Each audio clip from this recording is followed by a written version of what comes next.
Dear students, class 9th में structure of the atom chapter number 4 है, जिसमें हमने लास्ट वीडियो में वैलेंसी ऑफ द एटम, किसी एटम की वैलेंसी की बात की थी।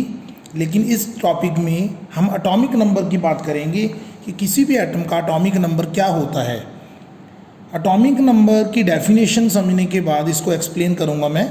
एटॉमिक नंबर क्या होता है? Atomic number of an element या किसी एटम का is equal to the number of protons. ये बहुत इंपॉर्टेंट है कि उसके अंदर कितने प्रोटॉन्स हैं, protons present in the nucleus of the atom of that element.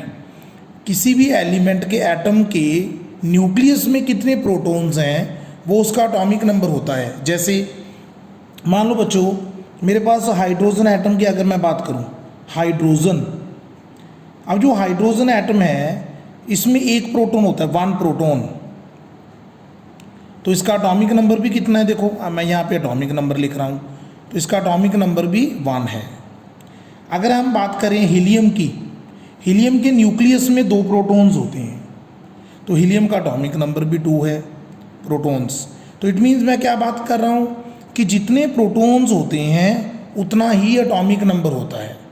Okay, मान लो मैं बात करूँ कार्बन की, कार्बन का एटॉमिक नंबर आप सभी बच्चों को पता है कि 6 है, तो ऑब्वियसली इसके अंदर 6 प्रोटॉन्स होंगे। क्योंकि जब हम एटम की स्ट्रक्चर को डिफाइन करते हैं, जो मैं यहाँ पे पॉजिटिव लिख रहा हूँ, तो ये न्यूक्लियस होता है।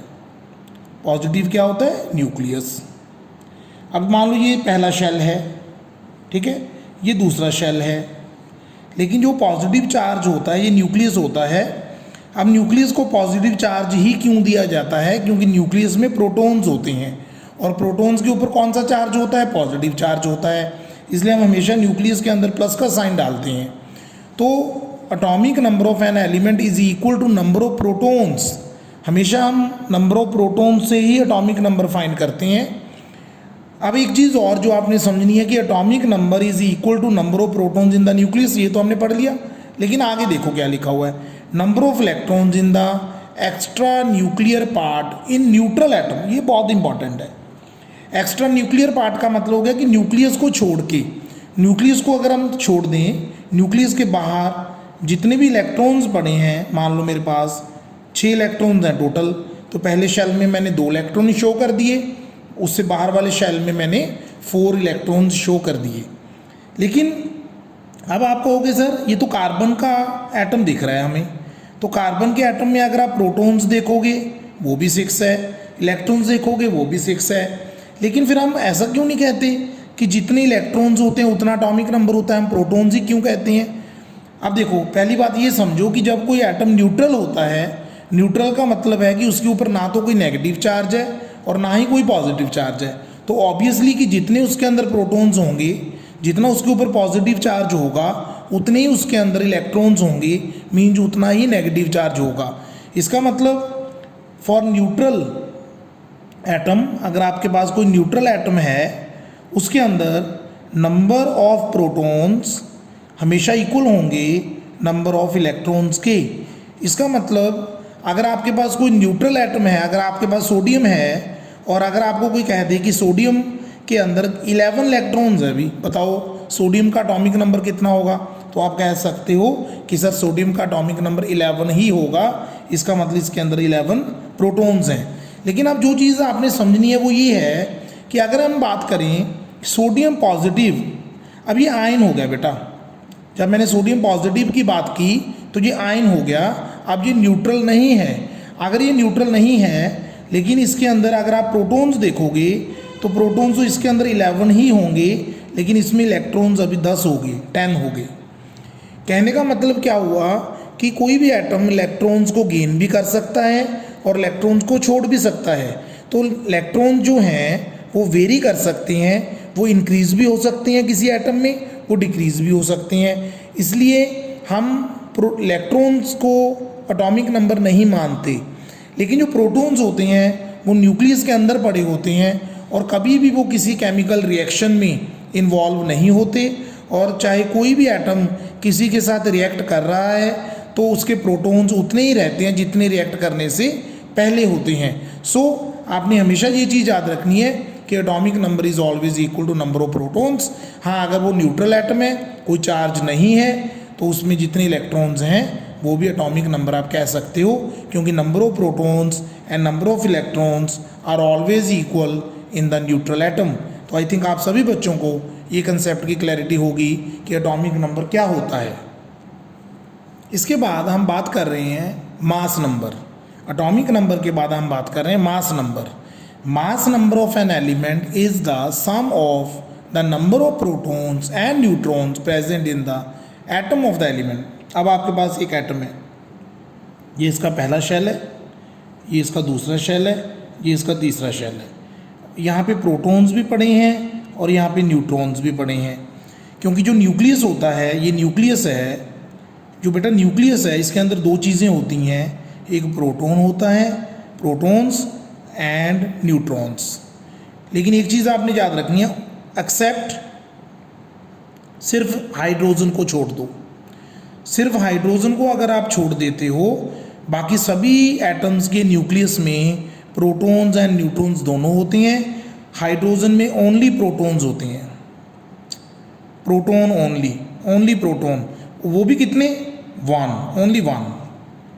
हाइड्रोजन का जो एटम है उसके न्यूक्लियस में ओनली वन प्रोटॉन होता है, लेकिन हाइड्रोजन को छोड़ के बाकी जितने भी एटम्स हैं, सभी एटम्स के न्यूक्लियस में प्रोटॉन्स एंड न्यूट्रॉन्स दोनों होते हैं। इनको आपने याद रखना है।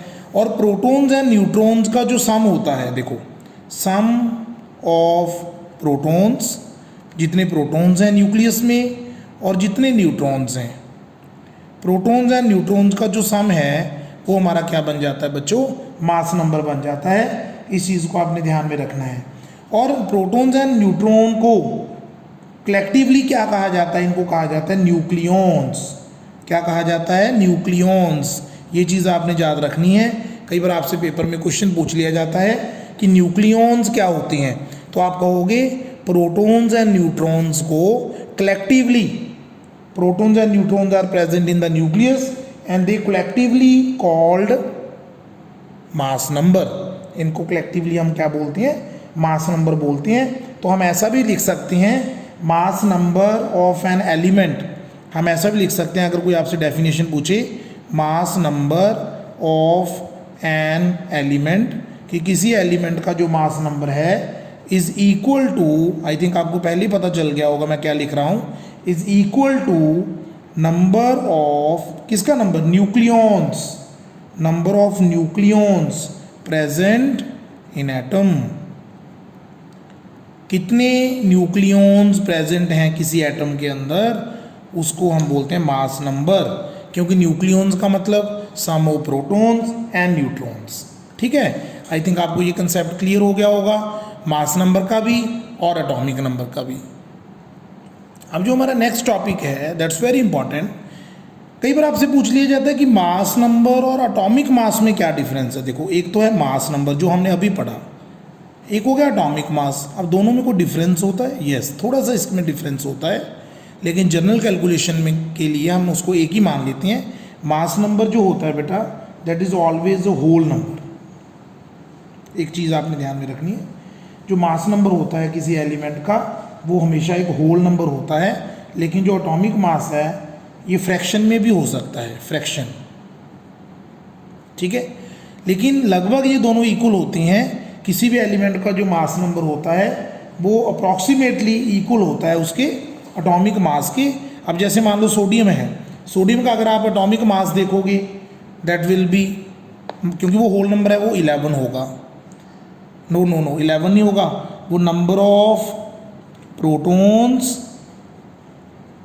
प्लस नंबर ऑफ न्यूट्रॉन्स होगा, अभी बताया था।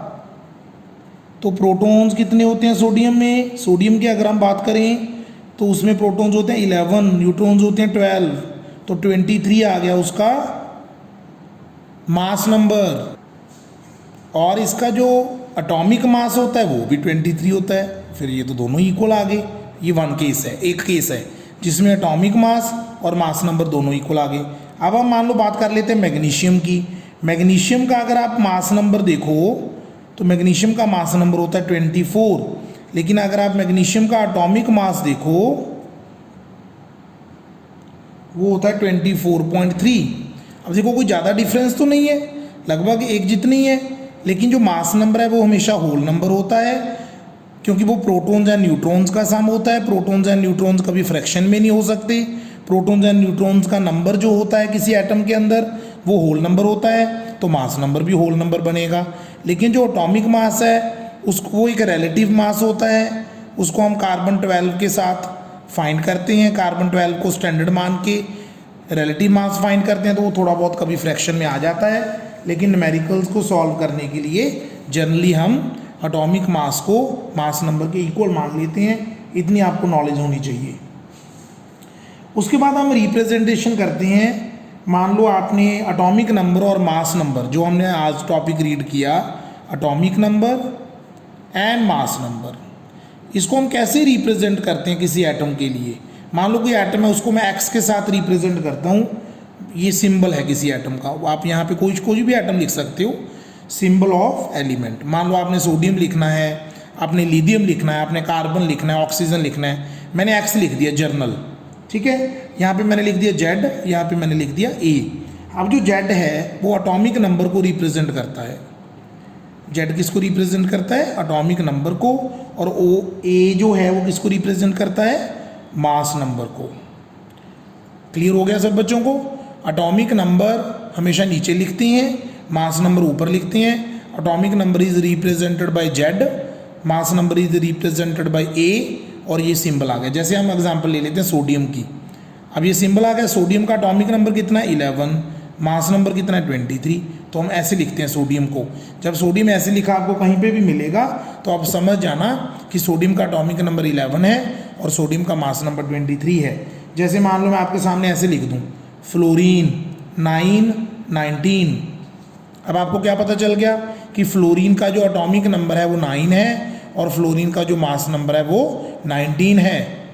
इसका मतलब इसके अंदर प्रोटॉन्स तो 9 है, ठीक है। और आपको पता है कि प्रोटॉन्स और न्यूट्रॉन्स का जो सम होता है वो मास नंबर होता है। तो मास नंबर 19 है, तो क्या आप न्यूट्रॉन्स फाइंड कर सकते हो? बताओ, फिर से समझ लो। इसमें प्रोटॉन्स तो 9 है, क्योंकि जितना एटॉमिक नंबर होता है उतने प्रोटॉन्स हैं। प्रोटॉन्स 9 है, प्रोटॉन्स और न्यूट्रॉन्स का जो सम है वो मास नंबर होता है। इसका मतलब 19 क्या है?